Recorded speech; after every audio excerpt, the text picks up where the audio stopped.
اس کی 7 نسلوں میں اللہ الصمد کا فیض رہتا ہے. اگر ان 7 نسلوں میں کسی بھی کڑی میں سے اگر وہ کسی کو بھی اللہ الصمد کی اجازت دے دے تو وہ کامل ہو جاتا ہے.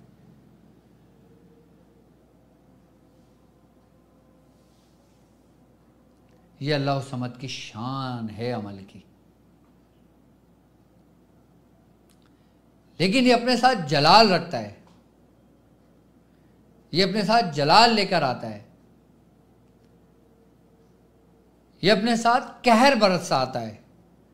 کس پر؟ آپ کے نفس پر. کس پر؟ آپ کے دشمنوں پر. کس پر؟ شیطان اور اس کی ذریت پر. کہ جو شخص اللہ الصمد کی روشنی پا کر اپنا سفر کرتا ہے، شیطان اس سے 40 کوس دور رہتا ہے.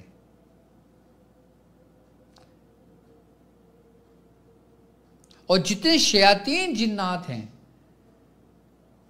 چاہے وہ کسی بھی قوم جن سے ہو، کہ جس جگہ اللہ الصمد کا صاحب دعوات شخص ہوتا ہے وہاں پہ شریر جنات گزرتے بھی نہیں ہیں، کیونکہ اللہ الصمد کی جو روشنی ہے وہ اس کو جلا دیتی ہے.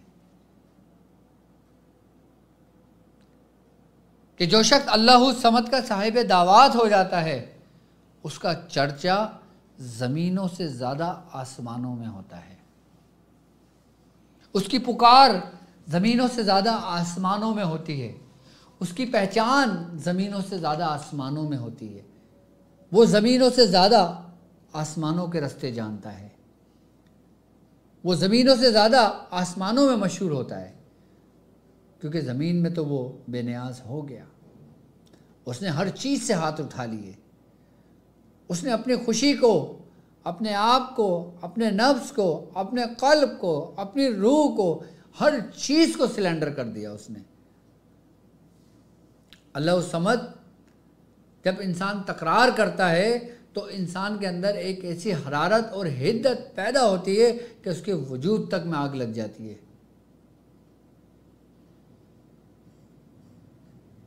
ہمارے مرشد فرماتے ہیں کہ ہندوستان میں ایک بزرگ تھے کہ جو اس کے صاحب دعوات تھے کہ آپ کے جسم پر بھی کوئی کپڑا نہیں ٹکتا تھا، کیونکہ اس کپڑے میں آگ لگ جایا کرتی تھی.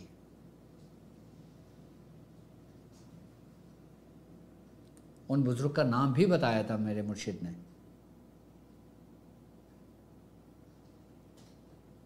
اور میرے مرشد فرماتے ہیں کہ ہمارے دادا میاں کو ان سے اس کی اجازت تھی اللہ الصمد کی. ہمارے دادا میاں شاہ محمد حسن نے بھی اجازت دی تھی، لیکن ان بزرگ سے بھی خصوصی اجازت تھی.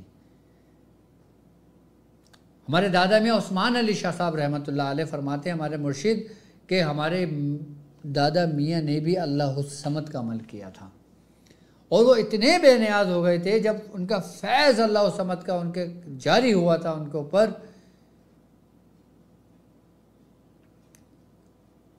کہ وہ ہر چیز سے بیگانہ ہو گئے تھے.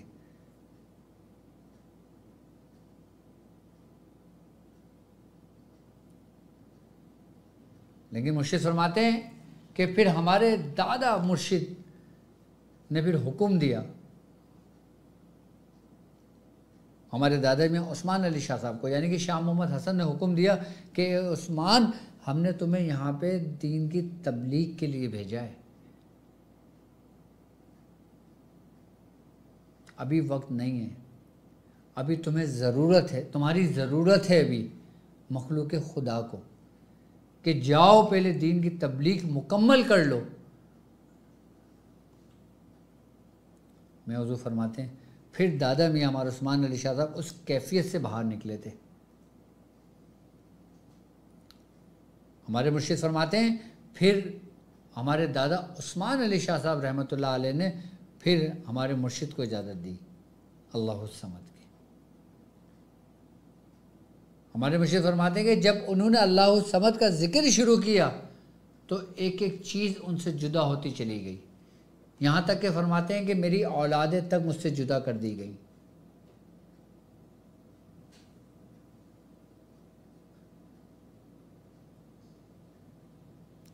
شادی تھی وہ ٹوٹ گئی، اولاد تھے وہ بچھڑ گئے، تنہا ہو گئے، گھر سے نکل گئے،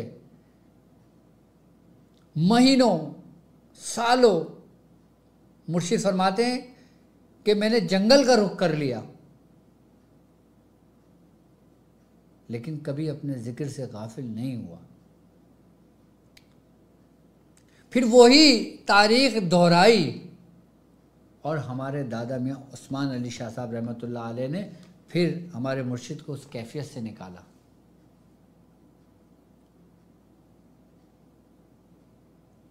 اور پھر آپ کو مخلوق خدا کی خدمت کے لیے مامور کیا۔ اللہ الصمد کا جب انسان ذکر کرتا ہے تو سب سے پہلے اندر کی پوری دنیا کو جلا کر خاک سر کر دیتا ہے، اس کو مٹا دیتا ہے، اس کی ہستی کو مٹا دیتا ہے، پھر اس سر نو سے اس کی تعمیر کرتا ہے، پھر اس کی بنیادیں ڈالتا ہے، پھر اس کو ایک نئی زندگی دیتا ہے، اور پھر سلام قول من رب الرحیم کی صدا اور پکار آتی ہے۔ چاہے وہ جنت میں ہو، چاہے وہ آسمانوں میں ہو، چاہے وہ زمینوں پر ہوں، اللہ کے دوست جہاں کہیں بھی ہوں، یہی صدائیں انہی کے لیے ہیں۔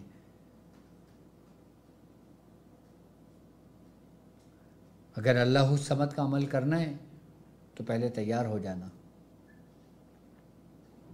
اس کے بعد اس راہ میں قدم رکھنا، نہیں تو اس کو بیاض شاذلیہ کی زینت بنانا۔ اور جب زندگی وفا کرے اور جو شخص اب اس راہ پہ چلنا چاہے، اللہ الصمد سے اپنا سلوک مکمل کرنا چاہے، تو پھر وہ کمر کس لے اور میدان میں اتر جائے۔ اس نیت سے نہیں کہ موکلان حاضر ہوں، اس نیت سے نہیں کہ جنات حاضر ہوں، اس نیت سے نہیں کہ وہ مخلوق خدا کی خدمت کرے، اس نیت سے نہیں، بلکہ اس نیت سے کرے جس نیت سے کرنے کا اس کا حق ہے۔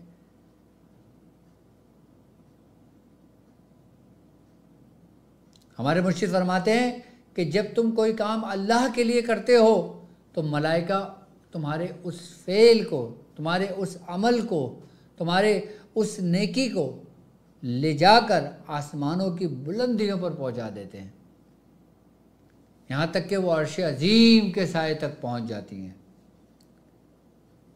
اور جب تم کوئی بھی عمل دنیا کے لیے کرتے ہو، موکلان کے لیے کرتے ہو، جنات کے لیے کرتے ہو، علاج و معالجہ کے لیے کرتے ہو، روحانی معالج بننے کے لیے کرتے ہو، تو ہمارے مرشد فرماتے ہیں کہ تمہیں اس کا صلہ اس دنیا میں ہی دے دیا جاتا ہے، اور پھر تمہارے اس فعل اور تمہارے اس عمل کو پھر زمین میں ہی دفنا دیا جاتا ہے، پھر وہ آسمانوں کی بلندیوں پہ نہیں پہنچتا۔ اللہ الصمد کا وہ واحد عمل ہے کہ جیسے اسم ذات ایک ہی ہے، احد ہے، اللہ ذات، یہ لفظ سرکار دو عالم صلی اللہ علیہ وآلہ وسلم کا پسندیدہ لفظ تھا، اللہ۔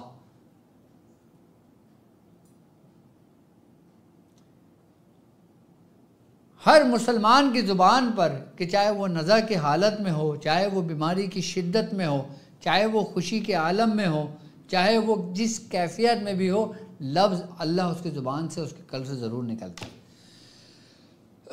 انسان سب کچھ بھول جاتا ہے، لفظ اللہ نہیں بھولتا، کیونکہ جب انسان پیدا ہوتا ہے تو سب سے پہلے جو لفظ بولنا سیکھتا ہے وہ لفظ اللہ ہی ہے، لیکن وہ اس سے وہ غافل ہے۔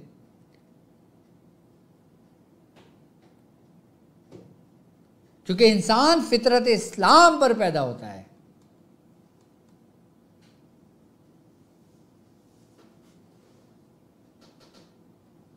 اور لفظ صمد کہ جس کے معنی بنتے ہیں کہ بے نیاز،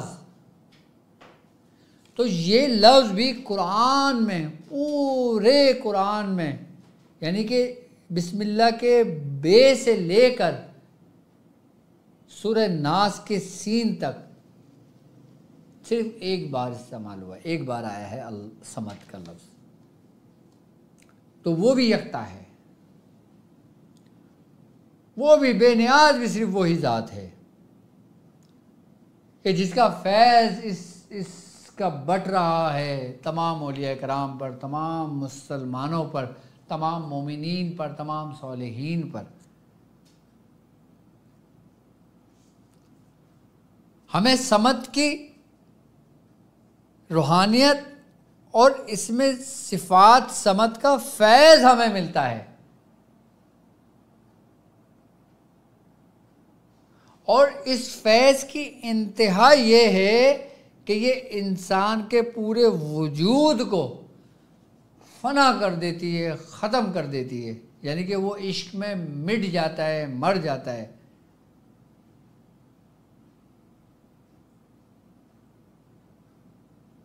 وہ علامہ اقبال کا ایک شعر ہے نا کہ دانہ خاک میں مل کے ہی گل گلزار بنتا ہے، مٹا دے اپنی ہستی کو گر مرتبہ چاہے۔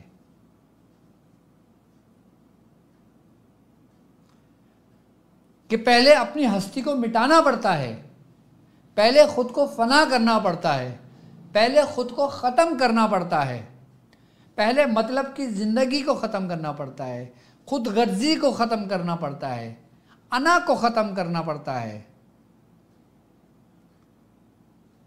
تب جا کے اس کی اجازت ہوتی ہے۔ اور فیض ایسا نہیں ہے کہ آپ نے پڑھا اور فیض آنے شروع ہو گیا، یہ پہلے پورا صاف کرتی ہے، تمہارے باطن کو پاک کرتی ہے، تمہارے قلب کو بیدار کرتی ہے، تمہارا دل زندہ کرتی ہے جو مردہ ہوا ہے، تمہاری روح کو بیدار کر دیتی ہے۔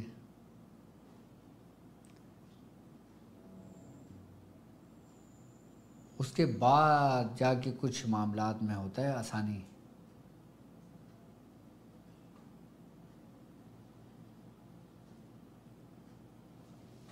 اللہ الصمد کی اجازت ہونا ہی کمال ہے۔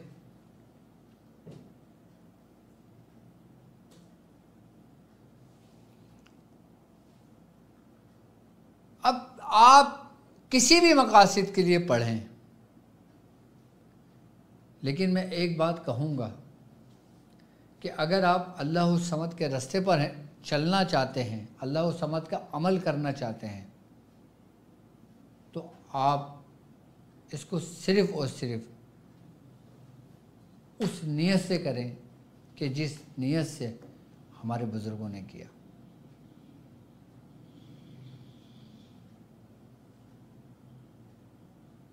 ہاں، مجھے یاد آیا، ہمارے مرشد فرماتے ہیں کہ جن بزرگ نے میاں حضور کا نام رکھا تھا، ان کی پیدائش سے پہلے کہہ کر گئے تھے، جن کا نام تھا بابا عبدالصمد،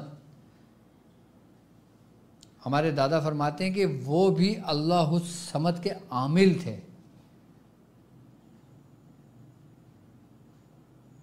انہوں نے ہمارے دادا فیض احمد بیگ کو اللہ الصمد کی اجازت دی تھی اور کہا تھا کہ تم اس کو اپنے ورد میں رکھو۔ اس کے کئی ٹائم کے بعد جا کے میاں حضور کی پیدائش ہوئی تھی۔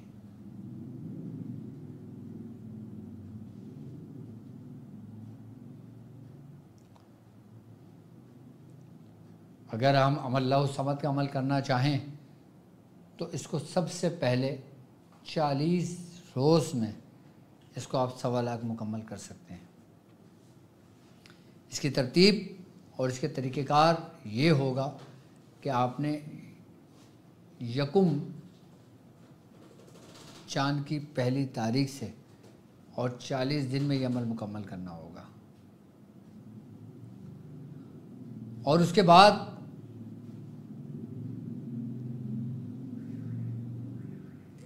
232 مرتبہ، یعنی کہ اللہ کے 66 اور سمت کے 166 دونوں کو ہم پلس کرتے ہیں تو 232 آتا ہے. اس کو اپنے ورڈ میں رکھیں ہمیشہ. لیکن اگر آپ چاہتے ہیں کہ اس کے نصاب کو مکمل کرنا تو بزرگ فرماتے ہیں پھر 10 روز میں اس کو 1.25 لاکھ کیا جاتا ہے.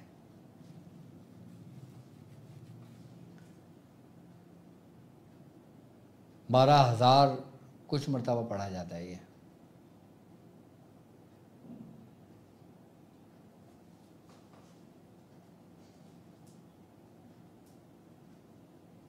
تو یہ 1.25 لاکھ پوری ہوتی ہے.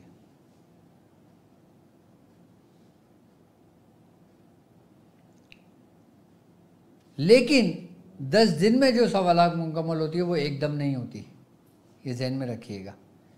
آپ نے پہلے صرف 40 روز تک اس کو 1.25 لاکھ مکمل کر لیں. 40 روز کے آپ اس کے 2 چلے مکمل کر لیں 1.25 لاکھ کے.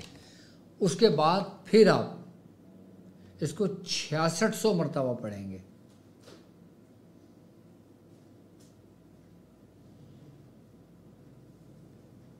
6666 مرتبہ اور 66 روز تک پڑھیں گے.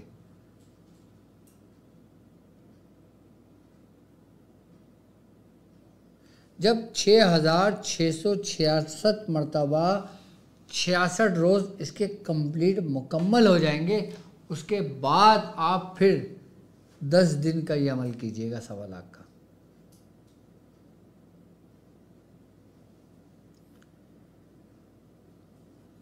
جب انسان 40 دن میں اس کو 1.25 لاکھ مکمل کرتا ہے نا تو اس کی آنکھوں میں نا سرخی آ جاتی ہے.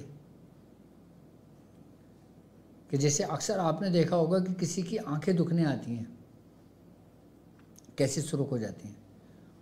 اس شخص کی آنکھیں ایسی رہتی تھیں. اچھا، یہ ہمارے خاندان میں رہا ہے.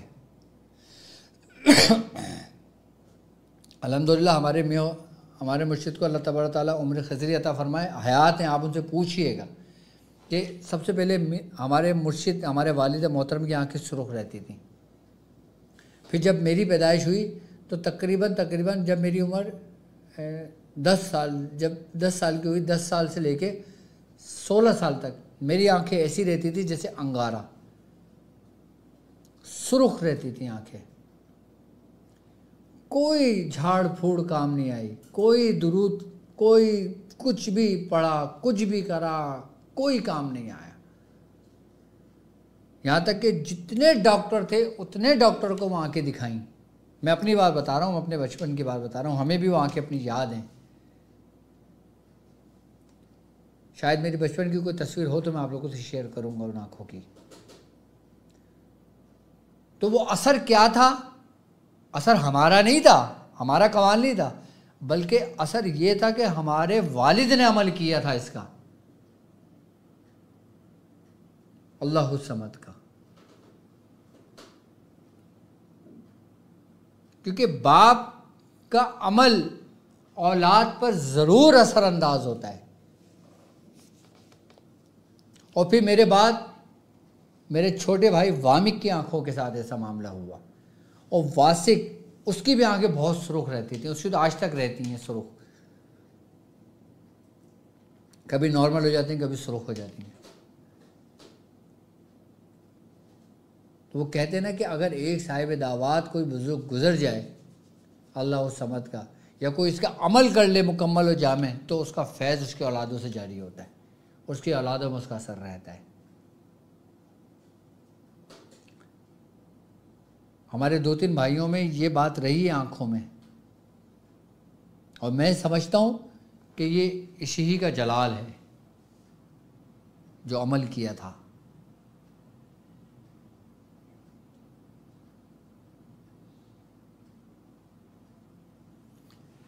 تو جب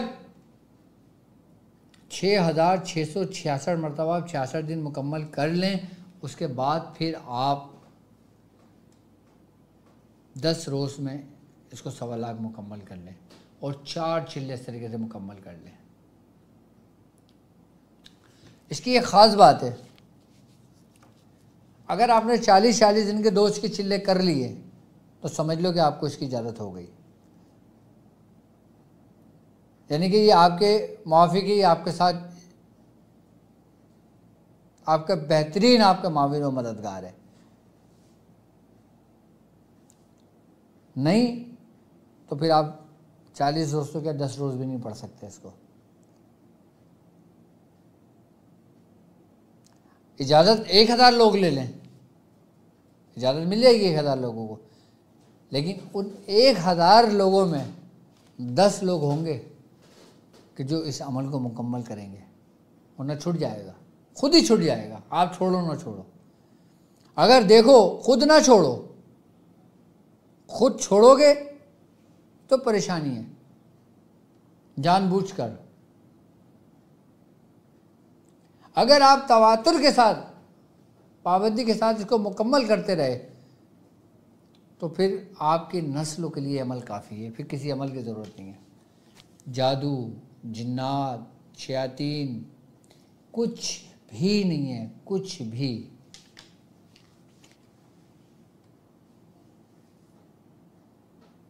اس کے جو موکلان ہیں نا وہ اتنے سخت ہیں کہ اس اسم کی یہ برکت، یہ روحانیت ہمارے مرشد فرماتے ہیں کہ اس کے جو موکلان ہیں وہ شہنشاہ جنات تک کے سزا اس کو دے سکتے ہیں، اس کو معطل کر سکتے ہیں۔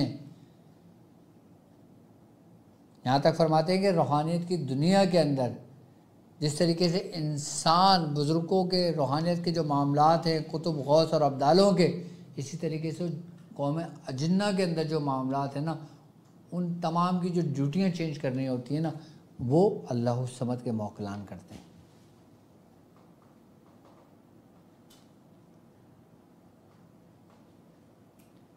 ہر موکل کسی نہ کسی کے ماتحت ہے، لیکن اللہ الصمد کے جو موکل ہے نا وہ کسی کے ماتحت نہیں ہے۔ وہ یہ سمجھ لیں کہ اس اسم ہی کی تجلیات میں سے ہیں۔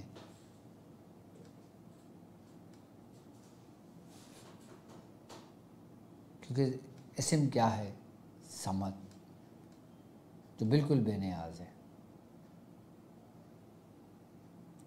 لیکن پہلے یہ آپ کو تنہا کر دے گا، اور اس کے بعد جب آپ تنہا ہو جاؤ گے تمہیں پورے طریقے سے اجاڑ دے گا، پوری طریقے سے ختم کر دے گا۔